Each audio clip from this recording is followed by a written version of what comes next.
Assalamualaikum warahmatullahi wabarakatuh. Semoga kita selalu ada dalam keberkahannya. Dilancarkan segala urusan dan diberikan kesehatan oleh Allah Subhanahu wa Ta'ala. Amin ya Rabbal Alamin. Memilih diam itu lebih baik daripada kita harus berperang dengan ego dan emosi orang lain. Ikhlaskan saja orang lain memandang kita baik atau buruk. Karena seseorang yang sudah berpikir negatif tentang kita, tidak akan pernah melihat sisi baik dari apapun yang kita lakukan. Sebelum kita mulai kisahnya, jangan lupa untuk like, komen dan subscribe terlebih dahulu ya. Oke, langsung ke kisahnya.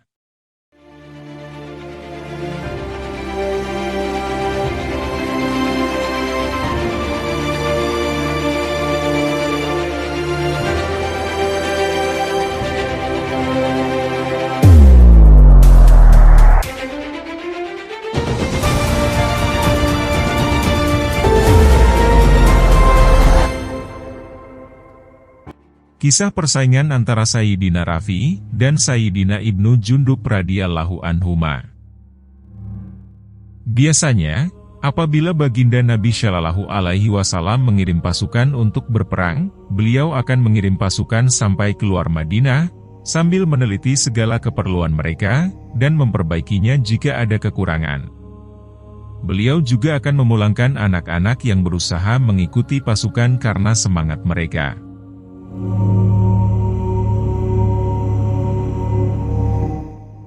Demikian juga dalam perang Uhud, baginda Nabi Shallallahu Alaihi Wasallam menyertai pasukan dan mengembalikan beberapa anak karena mereka masih terlalu kecil. Di antaranya, Sayyidina Abdullah bin Umar, Sayyidina Zaid bin Sabit, Sayyidina Usamah bin Zaid, Sayyidina Zaid bin Arkam, Sayyidina Barra bin Azib, Sayyidina Amr bin Hasm, Sayyidina Usaid bin Suhair, Sayyidina Urabah bin Aus, Sayyidina Abu Said al-Khudri, Sayyidina Samurah bin Jundub, dan Sayyidina Rafi bin Hajid radhiyallahu anhum. Rata-rata anak-anak itu masih berusia 13 atau 14 tahun. Ketika mereka disuruh kembali, maka ayah Sayyidina Rafi radhiyallahu anhu, Sayyidina Hadij radhiyallahu anhu, membela dengan berkata kepada baginda Rasulullah Shallallahu Alaihi Wasallam, "Ya Rasulullah, anakku Rafi sangat mahir memanah." Sayyidina Rafi radhiyallahu anhu sendiri, karena semangatnya untuk bertempur, ia menjinjitkan kakinya agar terlihat lebih tinggi. Akhirnya, baginda Nabi Shallallahu Alaihi Wasallam mengizinkan Sayyidina Rafi radhiyallahu anhu ikut serta. Melihat hal itu, maka Sayyidina Samurah bin Jundub radhiyallahu anhu berkata kepada ayah tirinya, Sayyidina Murrah bin Sinan radhiyallahu anhu, "Rafi dibolehkan ikut, sedangkan aku dilarang ikut, padahal aku lebih kuat darinya. Jika ditandingkan denganku, pasti aku dapat mengalahkannya." Kemudian keduanya ditandingkan oleh baginda Nabi Shallallahu Alaihi Wasallam. Ternyata Sayyidina Rafi radhiyallahu anhu memang dapat dikalahkan oleh Sayyidina Samurah radhiyallahu anhu. Akhirnya, Sayyidina Samurah radhiyallahu anhu pun diizinkan ikut berperang. Anak-anak yang lain pun akhirnya meminta izin kepada baginda Nabi Shallallahu Alaihi Wasallam. Sebagian di antara mereka ada yang diizinkan oleh beliau. Ketika malam tiba, baginda Rasulullah Shallallahu Alaihi Wasallam mengatur penjaga malam. Beliau memilih 50 orang untuk menjaga seluruh pasukan. Banyak di antara mereka menyediakan diri untuk berjaga malam. Kemudian baginda Nabi Shallallahu Alaihi Wasallam bersabda, "Siapakah di antara kalian yang bersedia menjagaku?" Seorang sahabat berdiri.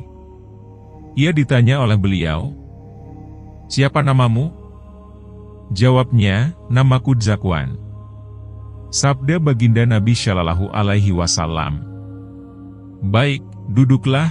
Kemudian beliau bersabda lagi, "Siapakah yang bersedia menjagaku malam ini?" berdirilah seorang sahabat dan ia ditanya oleh baginda Nabi Shallallahu Alaihi Wasallam. Jawabnya, namaku Abu Sabu. Baginda Nabi Shallallahu Alaihi Wasallam bersabda, baik, duduklah. Lalu berdirilah seorang sahabat lagi, dan ditanya namanya oleh baginda Nabi Shallallahu Alaihi Wasallam. Jawabnya, namaku Ibnu Badul Qais. Baginda Nabi Shallallahu Alaihi Wasallam bersabda, hendaklah ketiga orang yang berdiri tadi kemari. Tetapi, yang maju kepada baginda Nabi Shallallahu Alaihi Wasallam, hanya satu orang.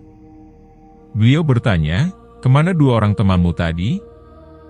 Jawab sahabat itu, ya Rasulullah, aku sendiri yang berdiri 3 kali itu.